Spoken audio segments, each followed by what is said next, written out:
ਮਿਲਸੀ ਨਾ ਤੇ ਮੈਂ ਉਹਨੂੰ ਵੀ ਇਸੇ ਤਰ੍ਹਾਂ ਮੰਨਦਾ। ਅਗਰ ਗੱਲ ਹੈ ਕਿ ਮੈਂ ਉੱਥੇ ਬਹਿ ਕੇ ਕਲਿੱਪ ਬਣਾਇਆ ਤੁਹਾਡੇ ਹਵਾਲੇ ਨਾਲ, ਫਿਰ ਤੁਸੀਂ ਗੱਲ ਕਰ ਰੱਖਦੇ ਹੋ, ਠੀਕ ਹੈ। ਬੈਠੇ ਨਾ ਉੱਥੇ ਨਾ ਮੈਂ ਬੈਠਾ, ਮੇਰਾ ਬਹਿਣਾ ਨਾਲ ਉਹ ਕਿਸ ਤਰ੍ਹਾਂ ਤੁਸੀਂ ਫੈਸਲਾ ਕਰ ਸਕਦੇ ਹੋ ਕਿ ਮੈਂ ਗੈਰ ਜਾਨਬਦਾਰ ਹੋ ਕੇ ਉਧਰ ਗਿਆ ਕਿ ਮੈਂ ਸੁਣ ਸਾਂ ਕਿ ਕੀ ਗੁਫ਼ਤਗੂ ਹੁੰਦੀ ਨਾ ਉਸ ਨਾਲ ਬੈਠੇ ਨਾ ਉਸ ਨਾਲ ਬੈਠੇ 4-5 ਘੰਟੇ ਇੰਤਜ਼ਾਰ ਜਿਹੜਾ ਸਾਡੇ ਸਾਹਮਣੇ ਮੈਂ ਤੈਨੂੰ ਦੱਸਾਂ ਮੈਸੇਜ ਉਸਤੇ وہ کہہ رہے میری گال چھوڑ کے تیری گال چھوڑ کے تھی میں جی پہلے میسج کیتا ہے بولا جی آپ ڈی سی او سے اجازت لے کر آئیں جی آپ مصدقہ اجازت نہیں لے کر آئیں گے تو آپ کو مزاحمت کا سامنا کرنا پڑے گا ٹھیک ہے نمبر 1 نمبر 2 پھر انہوں نے مینو میسج کیتا کہ جی اگر آپ اجازت لے کر نہیں آئیں گے تو نقص امن ہوگا نقص امن کی ناپاک جسارت مت کیجیے گا میں تینوں سارے میسج رکھنا چل تو میرے اس رویے چھوڑ میں تیرے آگے ایک سوال رکھنا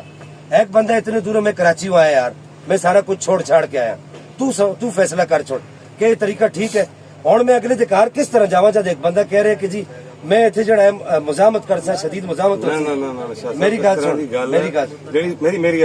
میں تینوں دسنا جڑی میری ملاقات ہوئی نا صداقت فریدی صاحب نال اس ملاقات وچ انہاں کوئی ایسی گل نہیں کیتی یا کوئی ایسا مطلب جملہ انہوں نے بولا کہ آن تے اسی اس طرح کرساں یا اس طرح کرساں ٹھیک ہے گل ہے کہ تسی آئے ہو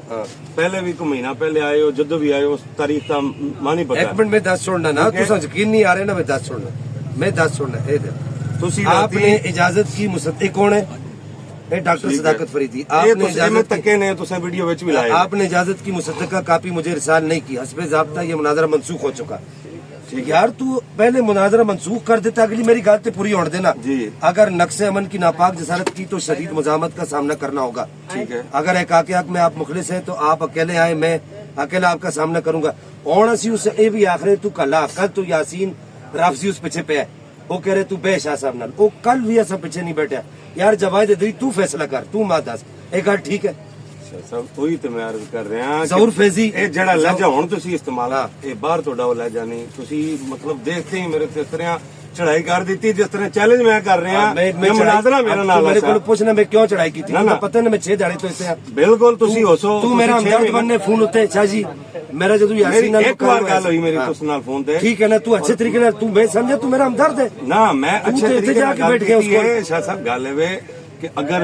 مناظرہ صداقت فریدی صاحب نال طے پایا ہے تو مناظرہ وہی کر سن مناظر وہی نے تو ہون بھی دے تو ہون بھی جے کدے ہون جلنا تو میں ہون کھڑدا میں وہی کہہ رہا میں کدے آتے ہو کتے میرا موبائل کتے تو کو میں سب لے کے جا اونوں راضی کر اسی آنا نا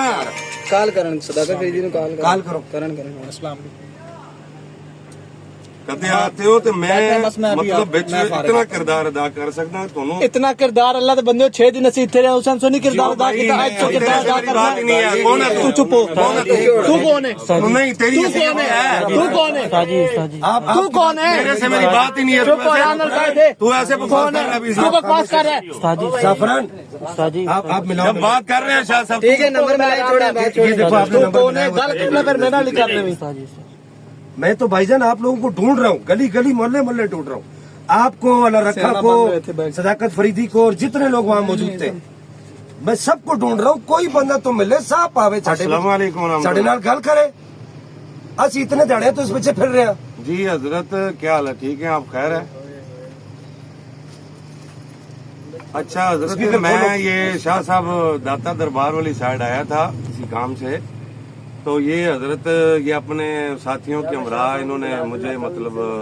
کیا کہہ لیں بازار میں ہی گفتگو شروع کر دی پھر ایک مکتبے پہ آگے بیٹھے ہیں یہ ذوالفقار شاہ صاحب میرے پاس اس وقت موجود ہیں یہ حضرت کہہ رہے ہیں کہ ٹھیک ہے تو یہ حضرت کہہ رہے ہیں جی کہ آپ 6 دن سے میں رابطے کر رہا ہوں کہ کوئی بندہ مجھے ان کے سامنے بٹھانے کو تیار نہیں ہے ٹھیک ہے تو میں کہہ رہا ہوں میں نے ان سے یہی عرض کیا ہے کہ نہیں میں نے عرض کیا ہے آپ اسپیکر